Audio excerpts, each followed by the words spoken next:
Y ahora sí, vamos a empezar con la parte de historia argentina, con nuestro amigo Leonardo Castañino, con el tema prometido el último viernes. Sí, a mí me parecía interesante tratar el tema del federalismo y el unitarismo, o sea, y ver además cuál es la diferencia entre uno y otro, porque se usa en forma indistinta una palabra u otra. Ahora todos son federales, todos son populares, resulta que son todos unitarios. Entonces quería... se distorsionó el sentido de la palabra. De la palabra. O sea, después, en otros programas, porque en uno es imposible, podemos hacer más o menos una cronología de cómo fue evolucionando desde la lucha entre unitarios y federales, o la pica, digamos, entre unitarios y federales, y en que llegamos, que para mí es un sistema unitario. Uh-huh. A tal Bueno, punto. el triunfo del unitarismo, finalmente. Y cada vez más, sí, No, porque... es el unitarismo instalado... Porque, claro, disfrazado de o sea, federal. Claro, o sea, ¿cuál es la diferencia entre el unitarismo o entre los federales y unitarios? El federal es un gobierno digamos, que va de abajo hacia arriba, digamos. Los pueblos, tiene varias diferencias. Uno es el sistema político. Los pueblos eligen a un representante, que sería el gobernador, que los representa.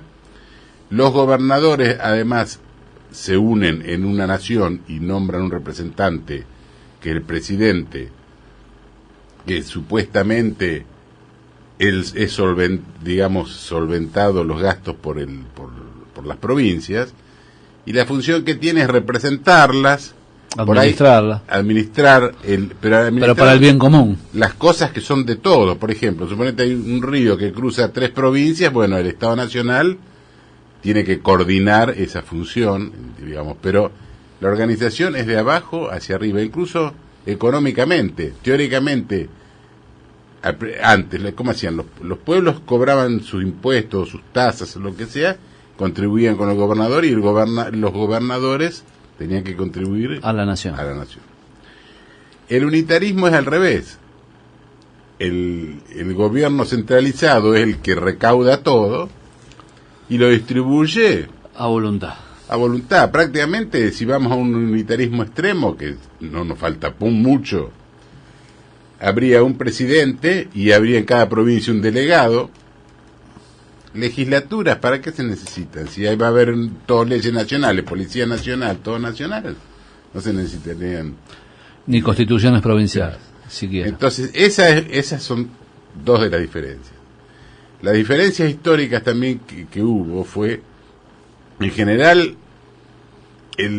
¿Cuál es el inicio histórico de unitarios y federales? Desde el principio fue una lucha. El inicio histórico fue Artigas. Claro. Artigas. Sí, la Liga de los Pueblos, a partir de la Revolución de Mayo, que el porteñismo quería imponer la voluntad a las demás provincias, y las provincias se resistían, ahí empezó la lucha. El porteñismo, digamos, que era el representante del puerto de Buenos Aires. Claro. Exacto. Ahora el puerto lo han reemplazado por la 125, porque no necesita agua. En una planillita dice cuánto tienen que pagar las provincias pagan, y después el Estado Nacional reparte como quiere. Pero fíjate, la otra diferencia que hay, en la primera Junta de Gobierno, la primera Junta de Gobierno convoca a las provincias a adherirse a la revolución, al cambio, digamos, la primera Junta. Sí.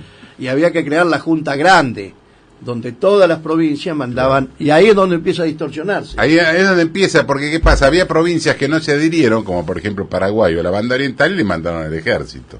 Claro. O sea, sí, somos todos, todos muy buenos, pero el que manda soy yo. La otra diferencia que había entre unitarios y federales, que es bastante marcada. Cuando Artigas quiere unirse. Y la gente por ahí no le echan los diputados y le nombran diputados, claro, puesto a dedo, en lugar de los que él manda por la Banda Oriental, que era el que estaba peleando. De poner lo de justicia legítima. Exacto. Sí, Artigas había dicho, una de las condiciones era formar una nación de provincias autónomas, y la otra era que la capital necesariamente fuera Buenos Aires, por eso lo rechazaron. Ahora, la otra diferencia que hay, que es un poco más filosófica, digamos, es que en general casi todos los caudillos eran, digamos, les gustaban las tradiciones, la religión católica, la tradición, el españolismo. En cambio, los unitarios eran más bien los que les gustaba la Revolución Francesa, las luces. Por eso, claro, por eso le decían los afrancesados o los hombres de las luces, porque querían la revolución. La patria no existe, o no conviene, digamos, somos ciudadanos del mundo, decía Alberti. Entonces, esa es un poco la diferencia. En cambio, los federales no, los federales, Facundo Quiroga decía religión o muerte. Rosa decía la Santa Federación, o sea, estaba por un lado el catolicismo, la tradición y la continuidad del españolismo, y por el otro lado estaban los que le ofrecían el gobierno a los ingleses, o a un rey francés, o a un príncipe italiano. Hay un discurso de Rosas conmemorando un 25 de mayo, donde ahí refleja muy bien lo que es el federalismo y de dónde está la raíz federal. El pensamiento de él, sí. Con respecto a la tradición hispánica. Por eso, después, si querés, en otros programas damos, digamos, una especie de cronología rápida de cómo fue evolucionando, empezando por Paraguay, Artigas, Rosas, y cómo quedó después de Caseros malherido el federalismo hasta llegar a lo que somos, que es un país unitario. Ahora, podremos discutir si es mejor ser un país unitario o si es mejor un país federal. Bueno, no sé, eso podemos opinar.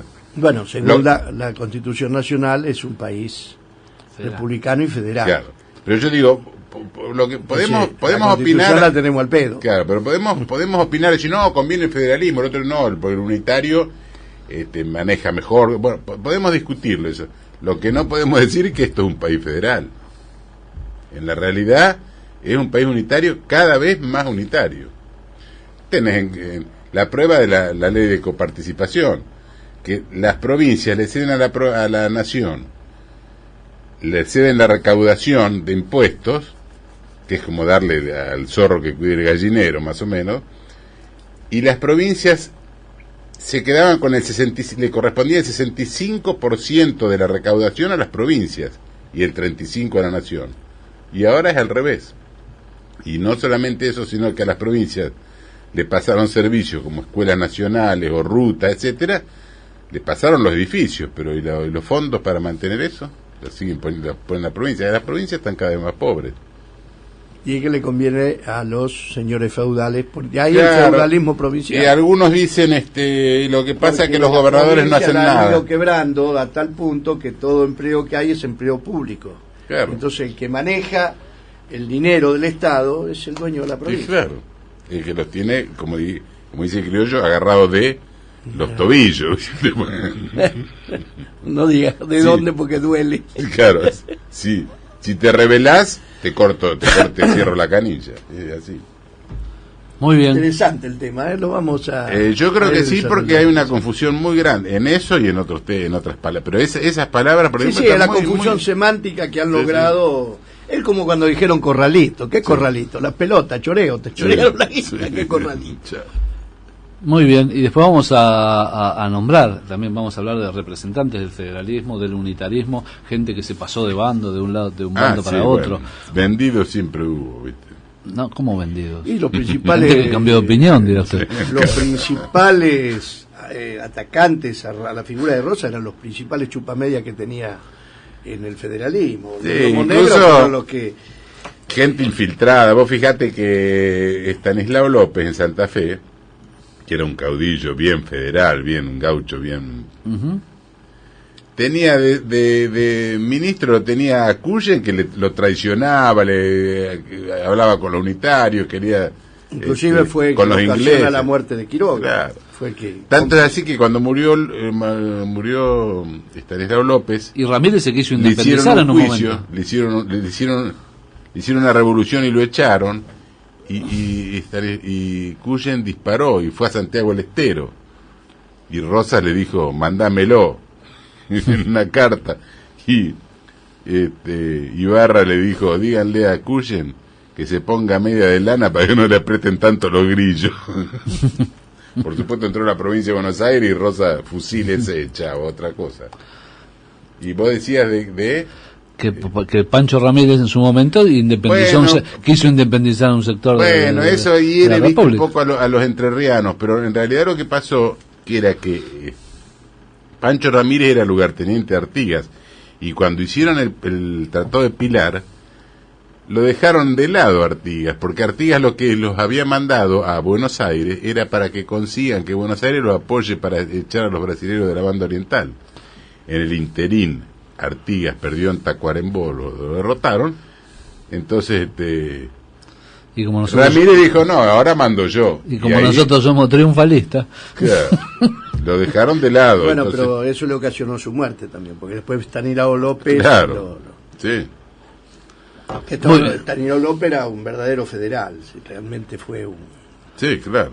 Y gracias a él Santa Fe la provincia invencible. Bueno, claro, es que él fue el artífice con Rosas del Pacto Federal. Al ejército de Lavalle lo está ocurriendo.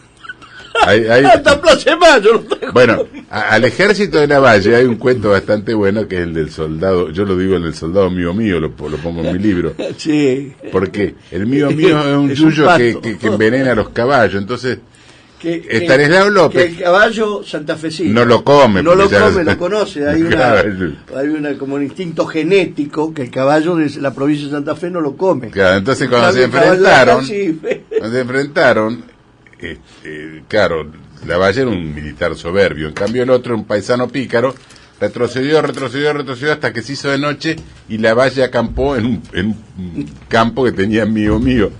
Y al otro día se levantó, estaban todos los caballos muertos y López le pegó lo destrozó y después dice, ahora el general enemigo tiene otro motivo para ser más modesto, dice. Lo trajo corriendo. Ahí fue cuando Rosa después le dio los ¿cómo se llama? Las cabezas de ganado para Sí. parar la invasión de López. Era pícaro. López tenía su salida, Sí, era cosas de pícaro, paisano. Era pícaro.